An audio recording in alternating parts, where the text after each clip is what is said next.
Hi, I'm Bert Huang. I'm an assistant professor of computer science at Virginia Tech. I'm presenting the work of my former student, Elaheh Raisi, who is the lead author of the CSONet paper and is now a postdoc at Brown University. Neither of us could travel to the conference because of certain conflicts and restrictions, so I'm presenting this as a video lecture. So the work is on reduced bias co-trained ensembles for weakly supervised cyberbullying detection. So to begin with, the main topic of our work is the detection of cyberbullying. So cyberbullying is a general term that describes lots of behaviors online where one individual inflicts harm on another individual using, online channels such as social media. There are many forms of cyberbullying, and the consequences of cyberbullying have been shown to be linked to mental health issues such as depression and even in some cases suicide. Cyberbullying can happen anytime, it can be persistent, and it can be public and anonymous. So these are things that make it potentially more dangerous than even in-person bullying. A Pew Research study in 2017 showed that cyberbullying, or rather online harassment, which is a form of cyberbullying, has been experienced by people in different age groups. So people under 30 experience it fairly frequently, but even people over 30 years old also experience it at a significant rate. So this is a phenomenon that is affecting people of all ages. Our approach in the past few years has been to develop methods that detect cyberbullying for the purposes of either studying it or designing interventions to reduce the harm of it. And one of the challenges that we try to address in our work is the learning of these algorithms or these detectors from data, but without having to label data.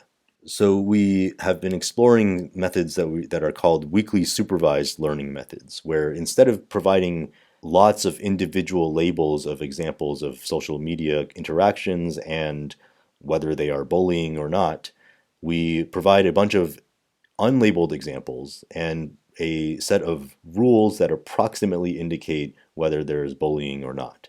And these rules are based on a seed bullying vocabulary. So these are key phrases that are indicative of bullying. So they might be things like racial slurs or swear words or offensive language that is usually a sign of bullying, or at least is indicating that the messages containing these words are more likely to be bullying than other messages. These rules are noisy and they can be incorrect on a lot of examples. So to combine them and to make the machine learning model able to extrapolate from them to generate a reliable detector, we use a co-trained multi-view learning approach. And that's where we take the problem of cyberbullying detection and view it from different perspectives. So we view it specifically from two perspectives. One is by looking at the language used in the interactions, and the other is by looking at the social network structure among the people we're considering.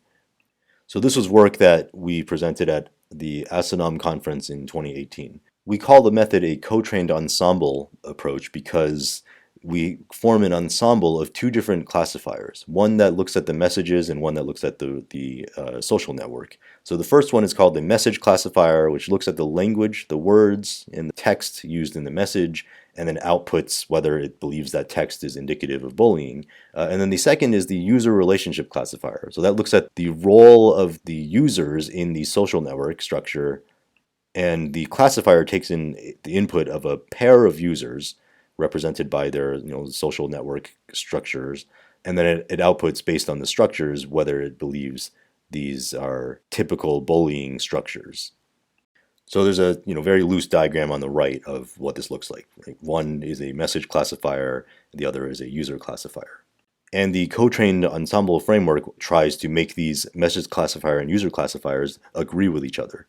So that's why in the picture we have them going into a loss function. This loss function measures how much they agree with each other, and if they don't agree with each other, there's a penalty, and the learning algorithm then tries to train a coherent ensemble where both perspectives on the problem agree with each other.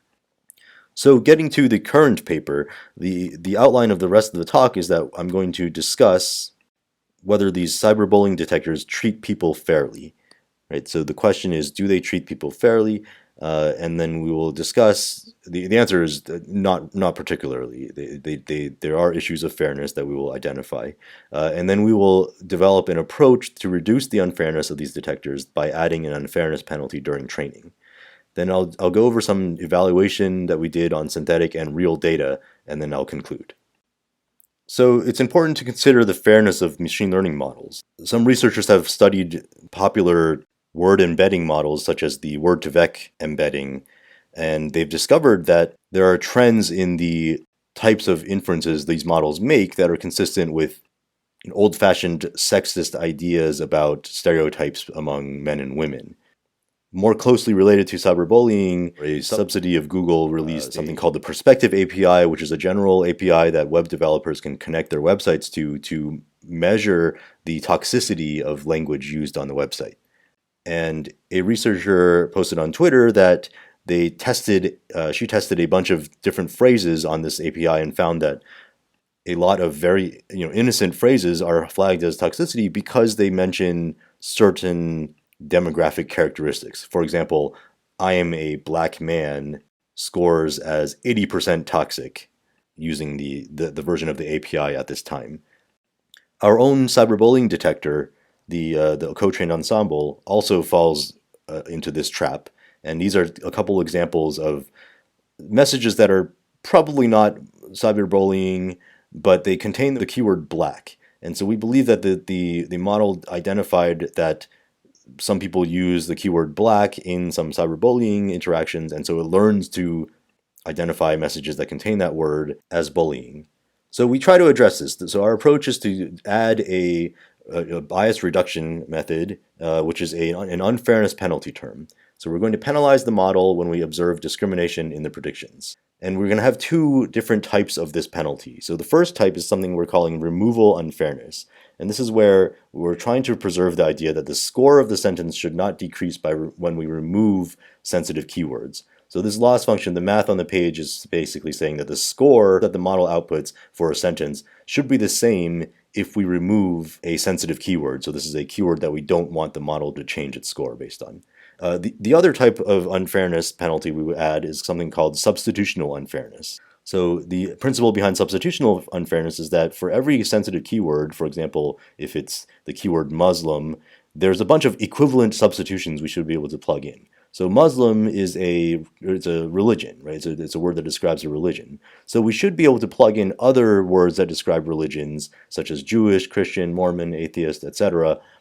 And the model should not change its score much based on that substitution. So we again define a mathematical loss function, in the equation on the page that penalizes differences between the outputs of the model for the original sentence versus the sentence with the substitution. So that's the entire methodology. We add this loss function to the training objective, which is used in the co-trained ensemble training, and we essentially ask the learning algorithm to trade off between the performance on the weak supervision and the agreement among the different models, and then this fairness term. So we evaluated on some Twitter data that we had collected for the previous study, and the way we do this is we annotate, or the learned model's predicted output, by asking crowdsourced annotators whether they believe these are bullying conversations or not. And then we measure the quality of the predictions. What we care about is whether the quality of predictions is the same for different keywords. So to measure how similar the quality is across different keywords, we measure something we call category dispersion.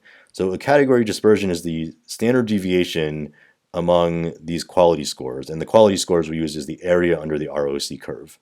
So on the left, we have an example where the category dispersion should be low because the ROC curves are very similar. But on the right, the ROC curves are very different, so the category dispersion is high.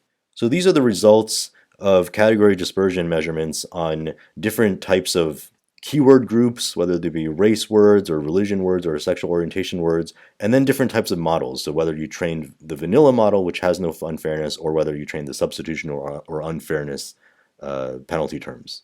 And along the columns, I'm showing different types of model architectures for the message and user classifiers. So the results show that the different unfairness penalty terms usually reduce the unfairness for the different categories. And in some cases, there's some significant decrease, such as with the religion keywords and the removal unfairness. And in other cases, there's a small decrease. But the overall trend is that this penalty term seems to be working, and it does reduce the type of unfairness we're looking for. So with this reduction of unfairness, there's also the question of, did this hurt the model? So it turns out it doesn't hurt the model in most cases. So here we plot the ROC curves for the different models trained with and without unfairness penalties, and for different model architectures. And on the left, for one of the model architectures, which is the embedding model with no user classifier, the unfairness terms actually improve performance. So the blue curve is the unfair model, so there's no unfairness penalty. And then the orange and green curves achieve higher ROC curves, or higher areas under the curve. And we hypothesize this is happening because the unfairness terms actually act as another form of weak supervision. But in contrast, on the right, with a different model architecture, the removal unfairness actually hurts performance quite a bit. However, the substitutional unfairness does improve performance once again.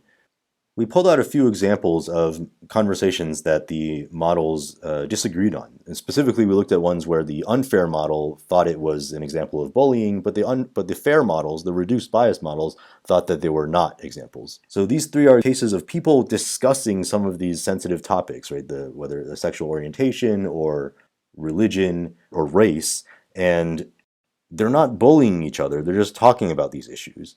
So these are important examples of successes of this approach, because without the unfairness penalties, these conversations would be flagged and would be detrimental to the experience of these users who want to talk about these issues in almost respectful ways. So the last thing we'll show is that we also plotted the average scores of the output by these models for messages containing these keywords. And if we zoom in on one of these, we see that we get phenomena like for the vanilla model, the model without any unfairness penalty, we see that the messages containing the words girl and woman consistently score higher with the uncorrected model than messages containing boy or man. And then when we apply removal unfairness or substitutional unfairness, the scores are equal across all these words in this category of gender nouns. This is more evidence that the approach is working the way we want it to. So to summarize, researchers are developing cyberbullying detectors. We're doing it, other people are doing it. But the problem is that these detectors may be biased against certain social groups, specifically if they're more sensitive to keywords commonly used by those groups.